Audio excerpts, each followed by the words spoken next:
Merci beaucoup pour les 2700 abonnés. C'est incroyable, vous êtes vraiment les boss. C'est parti. Mets le petit pouce bleu là, un petit pouce bleu.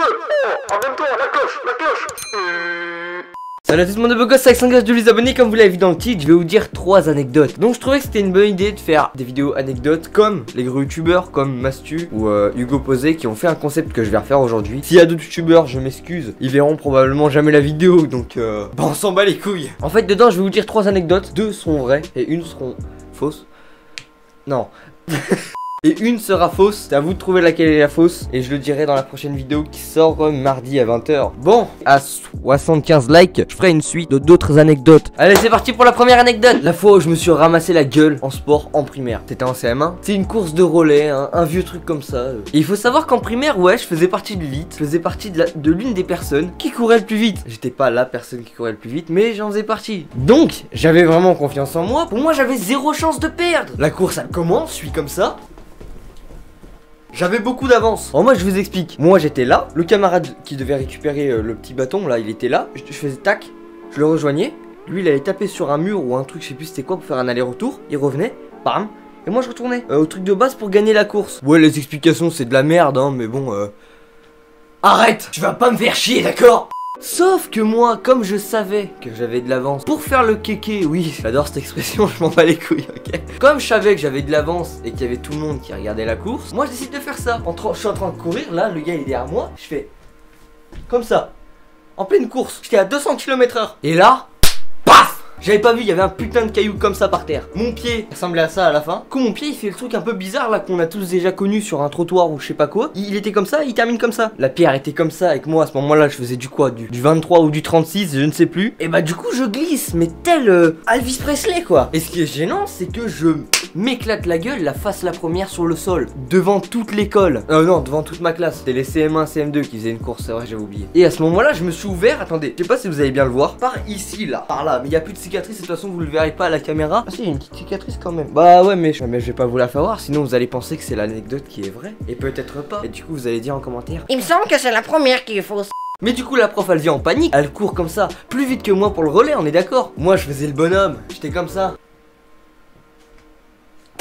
Moi je pas cracher parce qu'il y avait la prof quand même. Je faisais le bonhomme devant toute l'école parce que bon, déjà je me suis tombé comme une merde premièrement. De deux, bah je levais un peu le t-shirt, on voyait que ça saignait, là, on voyait ça tombait, les gouttes et tout. C'est le bonhomme, même j'ai entendu, il y a des gens ils ont dit ah là là, il est trop charismatique ce mec. Ça je l'ai inventé, ok. Mais dans ma tête, je faisais le bonhomme là en passant, mais dans ma tête j'avais très mal. J'avais envie de hurler, mais j'allais pas faire ah ça va pas. Non, oubliez pas, je ne dois pas perdre de crédibilité. Au final, j'ai pas eu grand chose. C'est la première anecdote, elle était un petit peu chill, ça va. Je me suis quand même payé la plus grosse honte, non pas la plus grosse honte de ma vie, mais un truc qui m'avait beaucoup marqué, même que je me rappelle encore aujourd'hui. Et depuis ce jour, dès que je sais que je suis au-dessus de quelqu'un dans un domaine, je reste focus quand même pour le battre sur 100%. On passe à la deuxième anecdote. Est-ce que d'après vous la première anecdote était vraie ou fausse? C'est à vous de me le dire en commentaire. La fois où j'ai pris vraiment cher au collège pour pas grand chose. Je spoil d'avance, j'ai failli me faire virer l'établissement définitivement. C'était en troisième, donc l'année dernière. C'était un jour chill, tu vois, rien de bizarre, ça allait, c'était cool, tu vois, c'était bonne ambiance. Je vais pas dire la matière ni la prof parce que si y en a qui connaissent et tout, bah ils vont savoir qui c'est. J'ai pas envie d'avoir des problèmes, nickel elle en est. Avant que le cours il commence, je vais voir la prof, je dis excusez-moi madame, que je pourrais mettre à cette table. Cette table là, comme par hasard, c'était à côté de mes potes. Oh bah tiens, oh bah voyons. On l'a déjà tous fait, on a déjà tous essayé de couiller un prof en disant Madame, est-ce que je peux me mettre là pour me travailler? pas du tout, c'est juste pour être à côté de tes potes. Et elle a dit oui. Mais elle m'a dit à une seule condition, c'est que si tu parles, dans le prochain cours, tu reprendras ta place initiale. Moi ça m'allait au moins, si je parlais, j'avais passé un bon moment, une petite heure avec mes potes, c'était chill. J'ai quand même un souvenir de ce prof qui s'en foutait complètement de cette matière qui, à mon avis, n'était pas très bonne dans cette matière parce que on n'a pas appris grand chose, même les intellos, ils apprenaient pas grand chose. Et même que quand ça se voyait qu'elle en avait rien à faire, parce qu'il y a des moments, juste elle disait ouais faites ça comme exercice, elle mettait au tableau du 1 à 57 dans la même journée. C'était beaucoup, on était une dictature. C'est pas vrai, mais quand même on devait en faire pas mal et tout. Ça va, c'est des exos et tout, des fois on écrivait les leçons, elle les projetait au tableau, mais elle restait toujours sur l'ordi, elle s'en foutait un petit peu. Sauf pour les corrections, et justement là on va en venir. Elle corrigeait au tableau comme ça. Puis moi je parlais avec mon camarade, je vais pas dire son nom non plus parce que j'aimerais qu'il garde son anonymat. On parlait, tu vois, mais pas fort, on chuchotait, c'était chill, ça va. Certes, y a pas à bavarder, etc. Mais ce que j'ai pris après, c'est un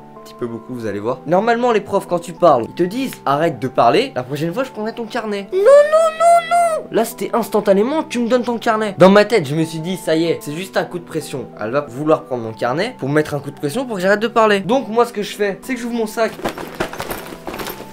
excusez-moi madame, j'ai pas mon carnet. Le seul jour de ma vie où je n'ai pas eu de carnet dans mon sac, c'était ce putain de jour-là. Obligé, il y en a un qui me l'a pris, il a mis de mauvaise humeur la prof avant, j'en sais rien. Du coup, elle devait probablement penser que je me moquais d'elle et que je ne voulais pas avoir de mots dans le carnet. En soi, c'est une bonne technique, mais ce jour-là, je l'avais réellement pas. Du coup, bah, elle commençait un peu à s'énerver. Je disais, mais madame, si vous voulez, regardez dans mon sac, je vous autorise à fouiller, j'ai pas mon carnet. Et puis là, elle dit quoi? Le délégué, on va l'appeler Gertrude. Gertrude, va chercher la CPE. Je suis d'accord, on a parlé, on a peut-être dérangé le cours, mais quand même, la CPE, tu m'aurais dit de me taire, j'aurais plus rien dit quoi. Donc moi, intelligent comme je suis, je lui dis, madame, vous êtes relou. Il y a pas à avoir ces propos, même maintenant je m'en rends compte aujourd'hui, il y a pas à avoir ce type de propos avec un prof.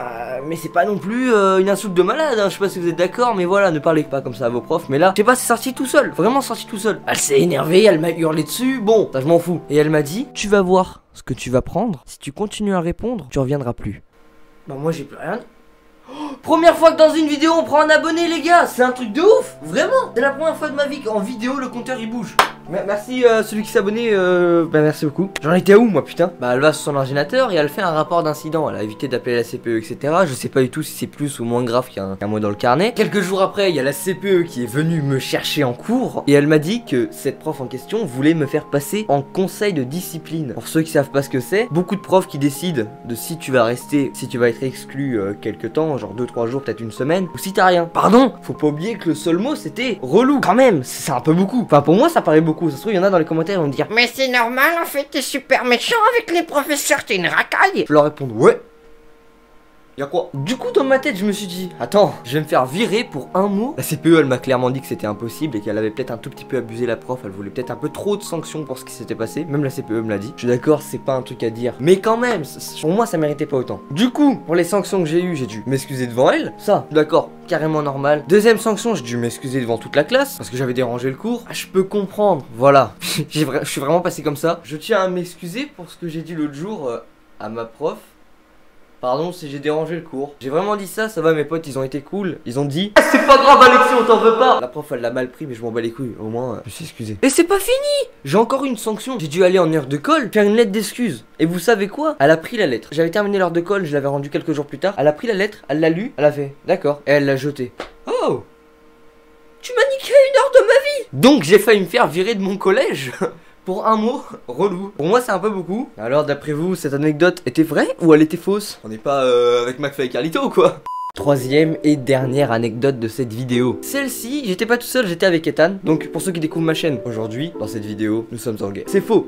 Pas encore. Bah Ethan c'est mon meilleur pote et j'ai déjà fait pas mal de vidéos avec lui. Si vous allez voir sur la chaîne vous le verrez souvent. Il a une moustache, il a les cheveux de Yanis. Pas du tout, il a des cheveux bouclés, rien à voir. Donc elle s'est passée il y a 3 semaines. Il y a 3 semaines on a tourné la vidéo Five Nights at Freddy's, la numéro 1. Bah de base nous on devait faire une vidéo dehors, on allait faire les cons. On allait se donner des cotes à combien dehors et faire les cons. Mais comme il n'y avait pas beaucoup de lumière puisqu'il faisait nuit, c'est évident. Mauvais éclairage, dit mauvaise qualité, dit vidéo de merde. Donc on a laissé tomber, on a tourné la vidéo FNAF. J'ai terminé le montage, on est sorti vers 23h minuit. Pas trop loin de chez moi, il y a un espèce de grand champ. C'est loin des maisons mais il y en a quand même une qui est plus proche que les autres. On va pas dire à combien de mètres ou quoi parce que j'ai pas la notion de la longueur. Mais nous comme il était 23h30 minuit, on avait des pétards, des feux d'artifice, on a décidé de s'amuser. Comme on était loin des gens, on n'allait pas trop déranger, on allumait des pétards, il faisait nuit, c'était beau. Puis 10 minutes plus tard, après 3700 pétards et 563 feux d'artifice, on voit au loin dans la maison une voiture de police. Nous, premier truc qu'on se dit, c'est peut-être pas pour nous. La maison était pas trop loin, du coup on pouvait voir ce qui se passait. Le gars qui tenait la maison, qui habitait dans la maison, il sort comme ça et il pointe du doigt un peu vers nous. Genre c'était pas totalement vers nous, mais ça se voyait qu'il parlait de nous. Comme on faisait du bruit, il était 23h30 minuit, c'était sûr que c'était pour nous. Il avait appelé la police pour tapage nocturne, j'en sais rien. Nous, instant, quand on a compris que c'était pour nous que ça parlait, on a mis tout ce qu'on pouvait dans les sacs, genre toutes nos affaires, on a tout mis dans les sacs, on a tout fermé, et on a couru. Comme il faisait nuit, c'était au milieu d'un champ, il n'y avait pas de lumière. Si on allumait pas la lumière du téléphone, c'était difficile de nous voir quoi. Du coup, on se met dans un petit buisson. Vraiment, le buisson il était énorme. On attend 5-10 minutes, on entend qu'ils commencent à venir vers nous, on entend, tu sais, les talkie-walkie, ils parlaient entre eux et tout, mais ça se voit, ils en avaient rien à foutre, même eux, ils avaient pas envie d'être là. Comme ça,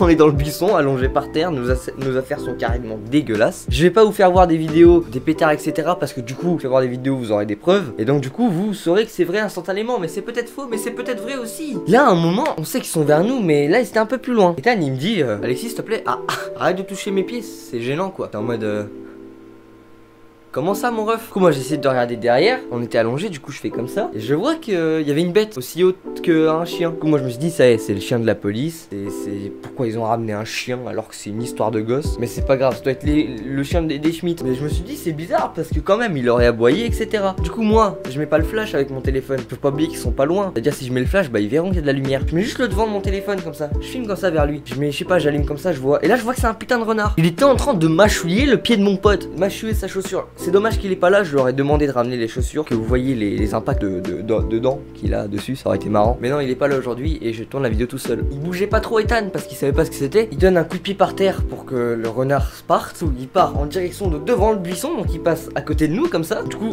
la police tout de suite il se retourne, il regarde en direction du buisson, il voit un renard. Juste après ça, soit ils ont eu peur, j'en sais rien, j'espère pas pour eux parce que quand même ils ont fait beaucoup de trucs pour avoir ce job. S'ils ont peur d'un renard c'est un peu chaud. Donc, du coup bah ils sont partis quelques minutes après. Comme la personne qui tenait la maison était un peu voilà, un peu bizarre, un peu fou, ils ont dû penser que c'était juste le gars qui se faisait des films, des trucs comme ça, mais ils sont quand même obligés d'intervenir comme il y a eu un appel. Bah du coup ils sont partis. Et la légende raconte que le renard a toujours peur et que là il est en train de courir. Bah là il doit être en Pologne je pense hein. On a vesqué la police. Ouais je sais, on est trop fort. D'après vous l'anecdote elle est vraie ou elle est fausse? La vidéo est terminée, dites-moi tout ce que vous voulez. Je vais répondre à tous les commentaires comme dans toutes les vidéos. Toutes les personnes qui me découvrent avec cette vidéo, n'hésitez pas déjà à vous abonner. Vous connaissez des potes qui pourraient aimer, partager, parce que YouTube ne me met pas trop en avant pour l'instant. Donc la meilleure solution c'est de les partager etc. Pour le moment, plus tard ça va mieux marcher je pense, j'espère. Merci encore beaucoup pour les 2700 abonnés. Vous êtes les boss, 75 likes, nouvel épisode. Salut bande de beaux gosses.